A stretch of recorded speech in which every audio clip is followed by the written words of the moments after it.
क्या होगा अगर एक पेंटिंग दुनिया के दिल को हिला दे? क्या काले, सफेद और ग्रे का एक कैनवास पूरे शहर की चीखें समेट सकता है? आज हम इंसानियत के इतिहास की सबसे पावरफुल आर्ट वर्क में से एक, पाब्लो पिकासो की ग्वेर्निका के पीछे के हॉन्टिंग मिस्ट्री को उजागर करेंगे। यह पेंटिंग क्यों रिमेन सी गई थी? यह अपने क्योटिक स्ट्रोक्स के भीतर कौन से हॉरर छुपाती है और कैसे यह दुनिया भर में युद्ध के हॉरर का सिंबल बन गई? 1937 में स्पेनिश सिविल वॉर के दौरान ग्वेर्निका नाम का छोटा बास्क शहर नाजी जर्मन और इटालियन फासिस्ट एयर फोर्सेस की ब्रूटल बॉम्बिंग का टारगेट बन गया था। यह हमला स्पेनिश डिक्टेटर फ्रांसिस्को फ्रैंको के सपोर्ट में किया गया था। शहर का कोई खास मिलिट्री वैल्यू नहीं था। इसका विनाश मॉडर्न एरियल वॉरफेयर का एक रूथलेस टेस्ट था, एक टेरर स्ट्राइक जिसका मकसद ऑपोजिशन के हौसले तोड़ना था।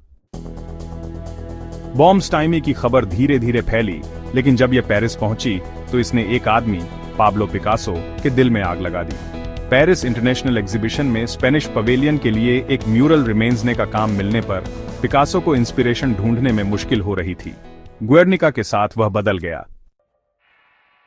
सिर्फ 5 हफ्तों में पिकासो ने अपने गुस्से और दुख को एक विशाल ब्लैक एंड व्हाइट मास्टरपीस में बदल दिया, जो लगभग 25 फीट चौड़ा था। पेंटिंग में सैनिक या हथियार नहीं दिखाए गए थे। इसके बजाय इसमें चीखती हुई औरतें, एक मरता हुआ घोड़ा, एक गिरा हुआ सैनिक, अपने मरे हुए बच्चे को पकड़े एक डरी हुई मां और एक जलती हुई इमारत दिखाई गई थी। लेकिन ग्वेर्निका को इतना मिस्टरीमयी वह रिमेन्सता है कि यह हमसे कैसे बात करती है, बिना कोई स्पेसिफिक कहानी बताए। इसमें कोई राष्ट्रीय प्रतीक नहीं है, कोई स्पष्ट दुश्मन नहीं है, कोई टाइमलाइन नहीं है। सिर्फ दर्द है, रॉ और यूनिवर्सल। जब इसे पेरिस में अनवेल किया गया तो बहुत से लोग कंफ्यूज हो गए, कुछ हॉरिफाइड, अन्य गहरे प्रभावित हुए। लेकिन एक बात निश्चित थी, ग्वेर्निका सिर्फ एक पेंटिंग नहीं थी, यह एक प्रोटेस्ट था। और वह प्रोटेस्ट आप जानते हैं, वह सच में ट्रैवल किया, यूरोप से लेकर अमेरिका तक।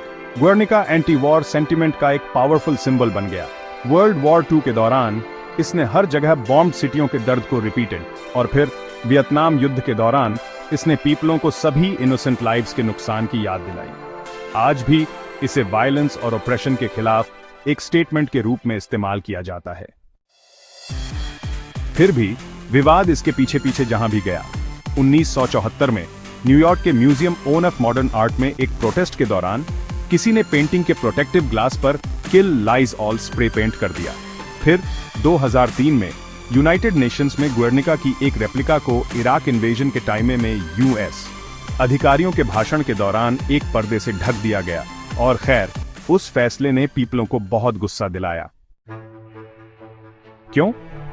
क्योंकि खैर, ग्वेर्निका की ट्रूली अनकंफर्टेबल है। यह सच में हमें यह देखने के लिए मजबूर करता है कि युद्ध पीपलों के साथ क्या करता है। सैनिक नहीं, नेता नहीं, बल्कि आप जानते हैं, इनोसेंट पीपल। पिकासो ने कभी सिंबल्स को एक्सप्लेन नहीं किया।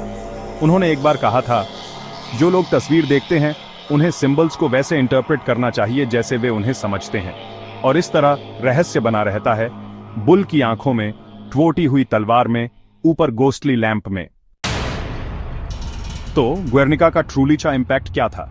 यह कला से बढ़कर बन गया, यह स्मृति बन गया, एक मिरर, एक वार्निंग, एक कैनवास जो अब भी बोलता है, भले ही बम शांत हो जाएं,